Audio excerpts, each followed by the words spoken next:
name is Stephanie Harley. I am the owner of Intermezzo by Stephanie. I do locally handcrafted chocolates, covered pretzels, and chocolate bark. But today we are going to make one of my favorite recipes. It's very easy to make and feeds at least 15 people, and it's called Covered in Chocolate Trifle. And we've got Tim Allen today to help us. It's so easy, even Tim can make this recipe. That's right? a good thing. You ready? You up for I'm ready. it? All right. So the first ingredient is brownies, cut up into a bunch of little pieces. You can use your favorite homemade recipe, or you can go to Costco and buy those wonderful brownies that are there. But these are a homemade recipe. I use a large trifle bowl. You don't have to. If you've just got any kind of clear bowl that you want to use, that works. You can also use individual glasses. Wine glasses are kind of a unique way to serve it for a bunch of people. So, Tim, I'm going to have you fill the first layer of the empty bowl in there. And then you get the leftovers. All right. Love leftovers. All right. So how full do you put this? You're going to kind of spread it around to cover the bottom. To cover the bottom. Right, okay. and usually you want to, similar to the sample, you're going to want to be able to see some of that chocolate layer. All around the edge then? Yeah. Okay. I think you're doing a good job. Thanks. This is easy. It is easy. All right. Does that look good? All right, yeah, just a little bit more in there. All right. We're perfectionists here. No. Want to make sure it looks perfect. It looks great. It looks great. All right, so the next ingredient, I chop up Reese's peanut butter cups. All right, those are good. Those are good. I'm going to do Could you use maybe the little mini bits too? The little small I haven't, but circles? that's a great idea. I mean, one of the things with this recipe is you can alter it. I mean, I'm going for the chocolate because chocolate is wonderful and it's good. You could use a sugar-free brownie mix.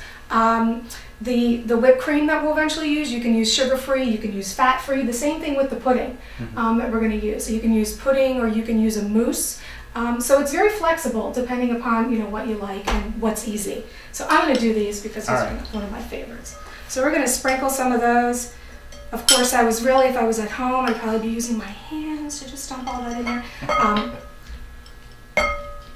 right. So you're going to save a little bit to make sure you have room for another layer? Yes. So typically, today we're just going to show you one layer, and then you'll just continue to layer it up and fill it up to the top. And you can do 2 layers, 3 layers, depending upon the size of your bowl. Okay.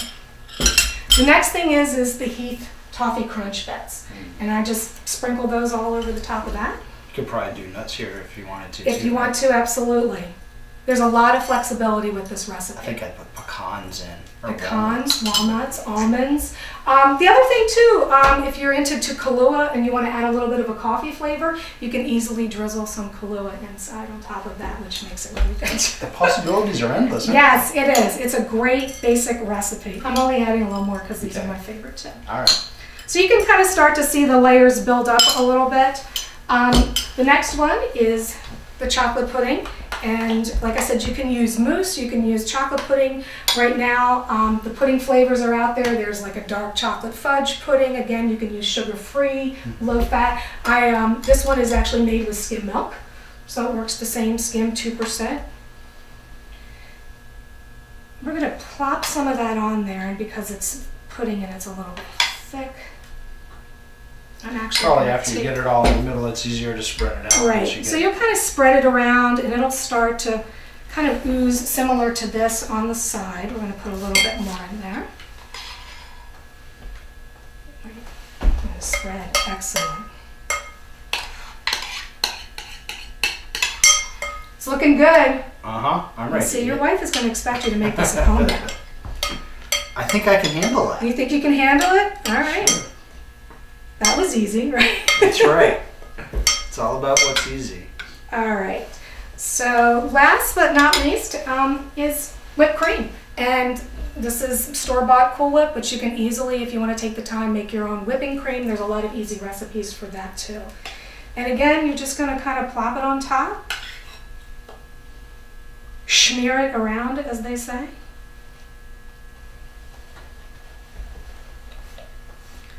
And then pretty much you would just continue layering again till it fills all the way up at the top. And then with this one, I just sprinkled a little additional toffee crunch on there.